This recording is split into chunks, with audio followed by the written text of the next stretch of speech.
Greetings. It is very, very important for you to master meditation so you can calm your mind down and you can focus, you can concentrate,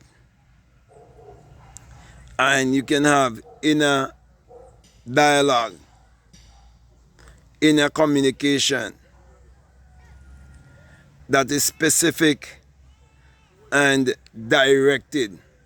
You see, when you learn to calm your chattering mind down, which is basically the monkey mind, that is you vibrating at a higher place than the animals. You see, the animals, they could see, they could taste, they could touch, they could smell. Everything you can find in a pig or a dog, you can find it in you, except for speech and mind. You have the power to articulate, you have the power to reason, the power to speak.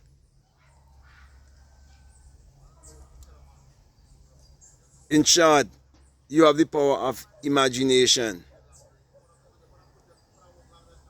And to operate the power of imagination, it takes meditation. It takes focus. It takes deep breathing, because breath is life. And it takes breath to operate this life as a supercomputer. You see, now we're living in the computer age, an age where even science could be so close to spirituality that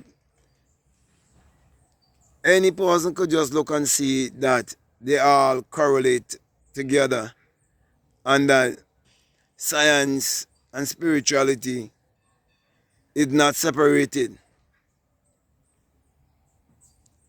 It's the same one power we all use. Okay? And so when you start to understand the science of your mind and the mechanism of your body, and you understand it, you have a hardware and a software, you have a non-physical and you have a physical wall.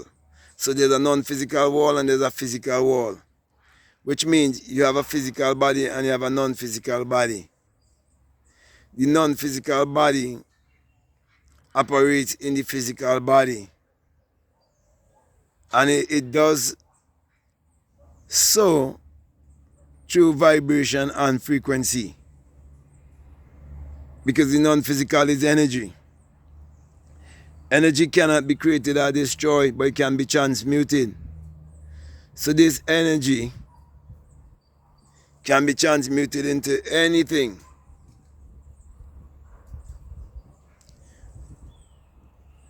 If you come to the understanding that you are the operator, you are also the generator, and you are the destroyer. You see, many people see God and they separate themselves from the God. And so they fail to generate, they fail to operate, and they fail to destroy. And the reason for that, because they are not aware. They are not conscious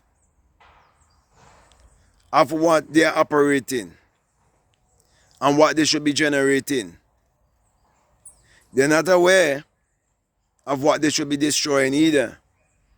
So there's power in awareness. So the more aware you become, the more self-realized and more self-actualized you become. It is the more you'll find yourself dwelling in your God power. And it is the more you find yourself in alignment with the rest of nature. Okay? And I always look at nature to give me my medicine of encouragement and upliftment. Nature deals with my conscience, and it helped me to be honest with myself.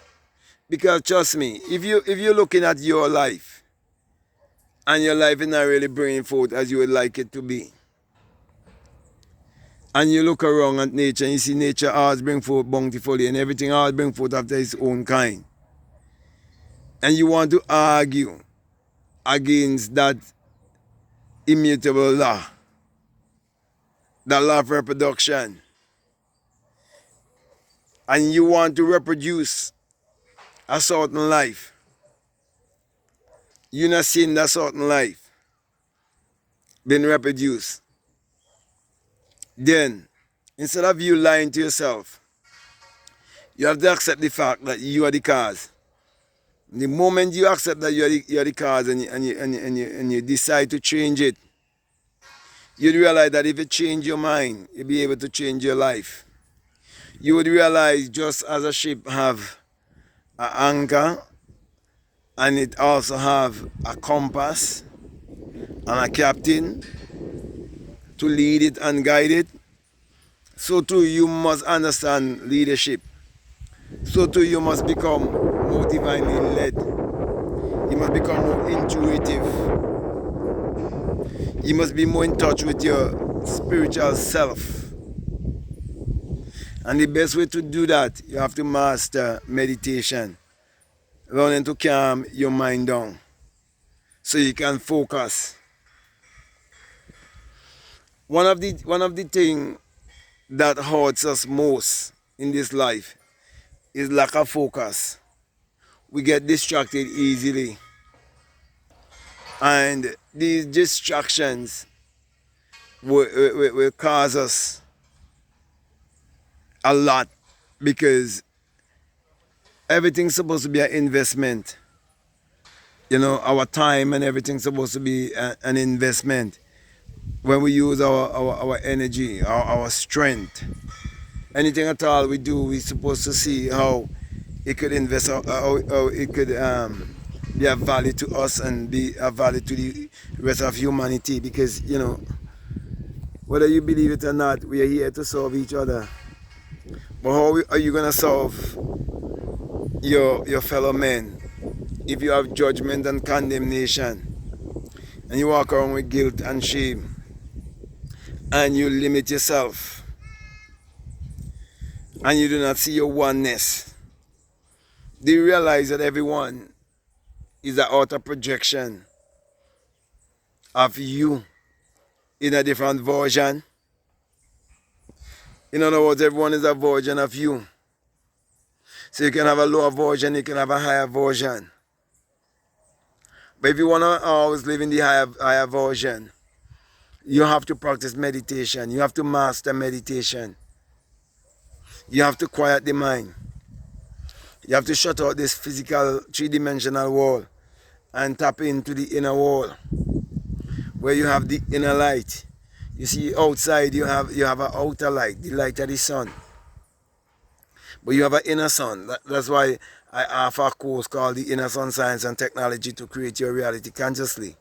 For that, for people who are donating $20 or more on my Patreon. Okay, because it's a inner sun science that is taking place.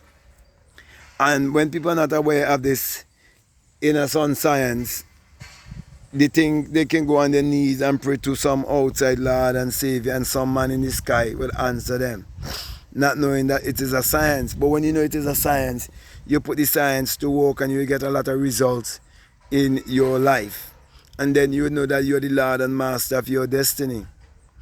Because you will come to the recognition or the realization that it is your own thoughts that is creating your reality and creating your personality. So my brother and my sister, I really want you to take note of how important it is for you to really master calming your mind down and to really go within and appropriate your life whichever way you want it to be. But don't do it forcibly. It must be done effortlessly. And don't do it with the motive or intention to get things in life to make you feel happy. No. You generate your happiness. You generate your happy feeling, your knowing feeling, your receiving feeling, your allowing feeling, your deserving feeling by knowing who you are. The more convinced you become about who you are, and the more convinced you become about the power of your imagination, and the more you accept that God in man is man's awareness of being, man's imagination, and you start to use your imagination because why? You trust God, you trust your imagination, you trust your invisible self, you trust your invisible hands and feet, mouth and nose, eyes and ears. Okay, you trust every part of your invisible being, and you start to live from inside out. You start to learn to trust the process because you learn to calm your mind down. You learn to relax. You learn to let go and let God, let your higher self take control. Okay? So with that being said, my brother, my sister, it's just a reminder to remind you that you have to learn to calm your mind down. You have to become a doer. Okay? You have to practice your craft. Okay? This is a wise craft. And it takes a lot of focus. Okay? And so, even now being out in this, quiet place, where I can hear nature, where I can hear the chopping of the birds and everything. It's wonderful. It's great. It's giving you, a great feeling. Okay. But the more self-esteem you can have, and the more you can really believe in yourself, and more you can accept the fact that you are physical and non-physical, it will be better for you. Always accept your non-physical self and work from the non-physical world to mirror or reflect the things that you like to have established in this physical three-dimensional world. I guarantee you it's gonna work. I guarantee you that. Okay. So become a practitioner of the arts, the science of mind. Okay, that's what I'm talking about. Sun science, inner sun science. So let me say, okay, if this is the very first time you listen to me, what I'm saying, if it makes sense, if it resonates with you and you haven't subscribed already, I'm definitely encouraging you to subscribe, to like, to comment, or to share this video. Also, if you like to follow me on Instagram, you like to follow me on TikTok, you can definitely follow me at Black Mad Guru. If you like to get my books, the links are down below. Also, if you like to have a one-on-one with me, you can reach out to me on an app that is called Fatia. Or you can send me an email and we can organize a one-on-one. The choice is yours. But the last thing I'm going to say to you is to make sure that you check out all of the links that are down below. And let your intuition, always let your intuition lead you and guide you into what to do. So with that being said, my brother and my sister, I just want to say peace. Love you all. I'm out.